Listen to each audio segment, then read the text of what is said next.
Cristo ressuscitou, aleluia, aleluia. Verdadeiramente ressuscitou, aleluia, aleluia. Com essa antífona que a igreja proclamou durante todos esses 2000 anos, iniciamos, meus irmãos, o mais belo dos tempos da igreja, o tempo pascal, que começa com esse coração que pulsa nesse tríduo que vivenciamos de forma tão intensa desde a quinta-feira santa. A celebração de ontem se iniciou fora da igreja, na escuridão da noite, iluminados apenas por um único fogo, por uma única luz, que acendeu este círio, que estará conosco até o dia de Pentecostes. Por quê, meus irmãos? Porque há somente uma única vida que ilumina as nossas. Somente uma única vida, vivida neste mundo, foi, é e será capaz de iluminar as trevas das nossas vidas. Foi, é e será capaz de dar sentido a todas as coisas que aconteceram, acontecem e acontecerão conosco. É a vida de Cristo Jesus. Sua morte explica a nossa vida. Sua vida explica as nossas ações e atitudes. Foi a paixão de Cristo, a morte de Cristo e sua ressurreição, meus irmãos. Creiam nisso. Vivenciem isso, experimentem isso, não somente ontem, hoje e durante esse tempo, mas na nossa vida. Experimentemos isso. O que Cristo ensinou, viveu, suportou. O que Ele padeceu, o que aconteceu com Ele e a sua ressurreição, nos explicam tudo. Se eu não me engano, é Santo Irineu de Lyon que nos diz que diante da cruz de Cristo se dá toda a resposta. Não há mais perguntas. Não precisamos pedir para Deus mais explicações do que aquelas que nós conseguimos encontrar quando contemplamos o crucificado. Porque lá, os nossos sofrimentos, os nossos desafios, as nossas dificuldades são respondidas com um sonoro, concreto e palpável eu te amo. Não eu te amo dito apenas com palavras, o eu te amo dito com sangue derramado, com vida oferecida, com morte entregue. Deus se entregou em nossas mãos, a ponto de nos dar sua carne e seu sangue, não de forma simbólica, não com palavras bonitas, mas de verdade, concretamente. O que Ele morreu e sofreu foi por mim, foi por você. Somente a vida dele ilumina a nossa. E olhando para a vida de Jesus, para as atitudes de Jesus, para os ensinamentos de Jesus, que nós podemos enxergar, medir a nossa vida, as nossas atitudes, as palavras que nós falamos, se são vazias ou não, se tem alguma substância ou não, se quando nós dizemos eu te amo é verdade, é só olhar para como Cristo disse eu te amo. Se o nosso matrimônio, se o nosso relacionamento com os nossos pais, com os nossos filhos, com os nossos amigos, com os nossos irmãos, é um relacionamento verdadeiro ou falso, fajuto, hipócrita, é só olhar para a vida de Jesus.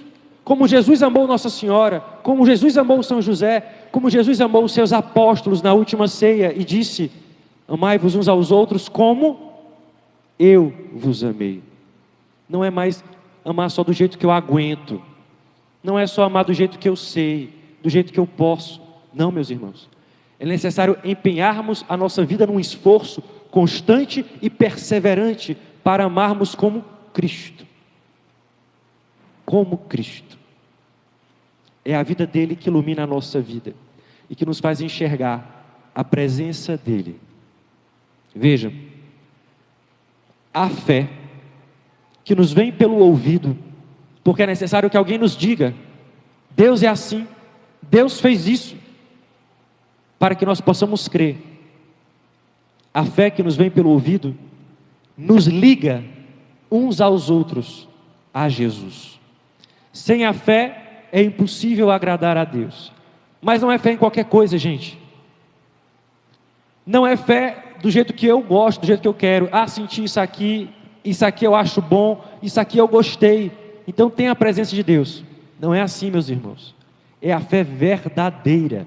A fé que nos aproxima e nos une a Jesus. E muitas vezes essa fé é naquilo que a gente não quer acreditar. Como os apóstolos. Nós vimos desde quinta-feira, Jesus insistia em dizer: o Filho do Homem tem que ser entregue. Será humilhado, padecerá, será morto, mas ressuscitará. Todos eles insistiam em não acreditar em Jesus, até o último momento. Viram Jesus sendo preso e pareciam que não acreditavam nisso. O próprio Judas parece que entrega Jesus aos fariseus, na esperança de que ele convença os mestres da lei, os saduceus, os sacerdotes e os escribas, querendo que Jesus fosse um outro tipo de Messias, um Messias que fizesse sucesso, que fizesse as coisas para que todo mundo acreditasse, que fizesse as coisas que todo mundo quisesse. Mas esse não é o Messias verdadeiro, não é Jesus. O nosso Deus, o Deus verdadeiro, é outro. E se nós insistirmos em querermos as coisas do nosso jeito, nós faremos o que Judas fez, o trairemos. Nós faremos o que Pedro fez, o negaremos. Mas, se ao contrário, nós escutarmos a sua palavra, se ao contrário, estivermos unidos com aqueles que têm a verdadeira fé, como João, que estava unido a Maria, suportaremos todos os problemas, dificuldades, desafios e sofrimentos e conseguiremos ficar aos pés da cruz. Porque unidos a quem tem fé, a Nossa Senhora, firmes, unidos em comunidade. E é bonito o que nós veremos a partir de agora até Pentecostes. A primeira leitura da missa sempre será tirada dos Atos dos Apóstolos. Por quê?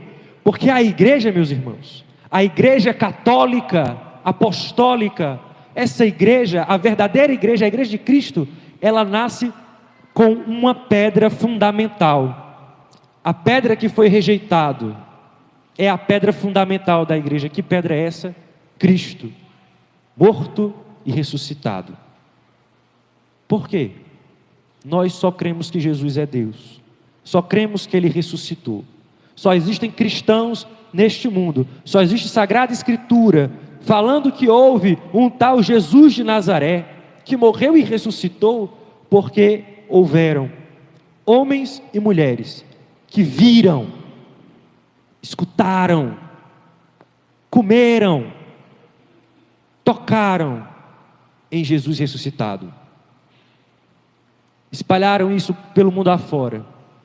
E por que é que acreditamos neles? Porque eles deram a vida por esse homem. Eles deram a vida por esse homem. Vejam, infelizmente por causa do pecado, nós normalmente, usualmente, comumente, somos covardes. Somos incapazes de dar a nossa vida, se não for algo que nós tenhamos uma firme convicção. Estes homens, esses 11 que no final do evangelho de hoje disseram para aqueles 2 que voltaram de Emaús: Jesus ressuscitou. Esses 11 derramaram depois o seu sangue, dizendo: Jesus ressuscitou. Ele é Deus. Eu creio e não negarei minha fé. A fé verdadeira, meus irmãos, nos faz ser igreja, nos faz ser comunidade. Por isso que daqui a pouco nós iremos rezar o credo, a profissão de fé da nossa igreja, porque é com essa fé que nós conseguimos ter a experiência com Jesus. Na verdade, toda experiência de fé verdadeira, ela nos leva a nos unir à igreja. Não existe experiência de fé que nos distancie da igreja católica. Toda experiência de fé nos aproxima da igreja católica, porque como nós escutamos hoje no evangelho, agora, os discípulos de Emaús, que iam longe da comunidade, voltando desolados, pensando em tudo aquilo que tinha acontecido, mas não com o espírito de oração, não com o espírito de enxergar o que Deus queria mostrar para eles, mas apenas olhando para os problemas, para as dificuldades, para o fato de o que aconteceu não foi do jeito que eles queriam. Achávamos que era agora que ele iria ter o seu reinado. O reino de Deus não é o nosso reino. O reino de Deus não é o nosso conforto, não é o nosso sucesso. O reino de Deus é o sucesso, é a vitória de Cristo. E Ele venceu na cruz. Temos que entender isso. Não é do jeito que a gente quer. É do jeito que Ele quer. Não é a nossa vontade. É a tua vontade, assim na terra como no céu. Mas Deus se mete na vida desses homens e na nossa vida. E insiste todo dia em acordar-nos dessa leseira, desse sono dos nossos pecados, da nossa preguiça, da nossa vaidade, meus irmãos.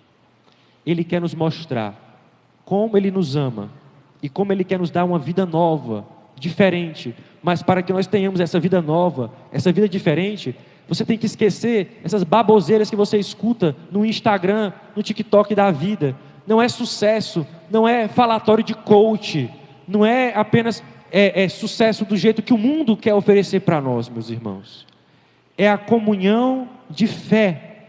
Por isso que eles voltaram para onde estavam os 11, para que se unissem em oração, para receber o Espírito Santo, para depois evangelizar e pregar. Como nós escutamos na primeira leitura, aquele que negou Jesus 3 vezes com medo de simples pessoas que perguntavam para ele: não era tu que estavas com Jesus? Esse mesmo homem nós escutamos professando: vocês que mataram Jesus, saibam que Deus o ressuscitou e o constituiu juiz dos vivos e dos mortos. Nós também, meus irmãos, devemos professar a nossa fé em Jesus. Mas falar isso aqui, daqui a pouco, rezando o credo, é muito simples. Quando o padre e o diácono nos despedirem nessa missa e nós sairmos por aquelas portas, é lá fora, que nós devemos refletir essa luz que foi acesa ontem. O ciro que acendeu as nossas velas deve essa noite toda fulgurar, como nós proclamamos na Páscoa ontem. Mas não é somente aquela noite de ontem, é a noite da nossa vida, que muitas vezes é escura, tenebrosa, com tantas dificuldades.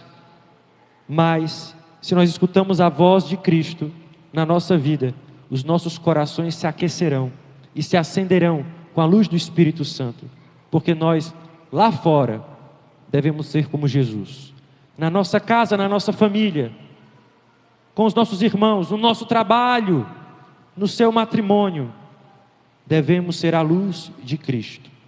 Mas, padre, a minha luz é fraca, a minha fé é fraca. Meu irmão, minha irmã, o que é que você tem feito? Você tem usado todos os meios que Deus te deu?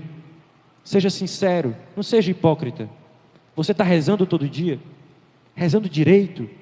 Ou você só reza um Pai Nosso, Ave Maria, sem prestar nenhuma atenção, nem nas palavras, nem nada, e já vai dormir? Você está rezando mesmo? Você lê as Sagradas Escrituras, os Evangelhos, o Santo Terço? Você medita na vida de Jesus? Ou quando você pensa na vida de Jesus, você pensa que nem os discípulos, voltando para Emaús, só dizendo: foi chata aquela missa, foi demorada aquela missa, foi assim, foi assado, o padre é assim, não sei o quê, a pessoa estava desse jeito, não sei o quê? Ou você está meditando na vida de Jesus, para poder ver como você tem que mudar? Você tem se confessado? Tem buscado os sacramentos da igreja? O matrimônio, o batismo? Esses sacramentos, meus irmãos, são essa luz acesa na nossa alma, para que nós possamos enxergar a presença do ressuscitado. Porque termino com aquilo que eu comecei. A fé verdadeira nos une uns aos outros, porque nos une a Jesus. Essa luz só é mantida no nosso coração quando nós vivemos a nossa fé na igreja, quando colocamos lenha nessa fogueira através dos sacramentos e somos fortalecidos por esse pão do céu, que é a maior de todas as dádivas, meus irmãos, o corpo e o sangue do nosso Deus é dado a nós. Jesus abriu os olhos daqueles dois, que Ele possa abrir os nossos olhos e enxergarmos. É Deus quem está aqui, no meio de nós, como nós dizemos, não é? Ele está no meio de nós. que brilhe para Ele, que brilhe para nós a sua luz. Glória ao Pai, ao Filho e ao Espírito Santo.